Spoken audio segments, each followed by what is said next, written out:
ये आपने अक्सर सुना होगा, मेहनत करो कहीं ऐसा ना हो तुम फेल हो जाओ, जल्दी करो कहीं ऐसा ना हो बस छूट जाए, उस पर भरोसा मत करो कहीं ऐसा ना हो तुम बर्बाद हो जाओ। कैसे ट्रांसलेट करेंगे इन सेंटेंसेस को? इसके लिए हम यूज करते हैं कंजंक्शन लेस। उस पर भरोसा मत करो कहीं ऐसा ना हो तुम बर्बाद हो जाओ। उस पर भरोसा मत करो कहीं ऐसा ना हो तुम बर्बाद हो जाओ। Don't trust him लेस्ट you should ruin. अब आपने एक चीज याद रखनी है कि लेस्ट के साथ हमेशा शुड का यूज होता है, तो आप यहाँ पे कोई और लफ्ज नहीं लगा सकते। लेस्ट और शुड का एक पेयर समझ लें आप।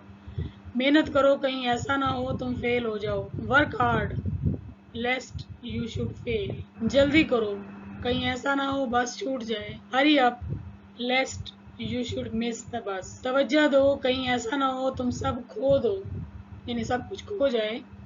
पे अटेंशन तवज्जो दो कहीं ऐसा ना हो लेस्ट you should lose everything. Video अच्छी लगी हो तो लाइक करें। आप क्या सीखना चाहते हैं कमेंट ज़रूर किया करें। कोई टॉपिक आप समझना चाहते हो तो do right in the comment box. Thank you so much for watching.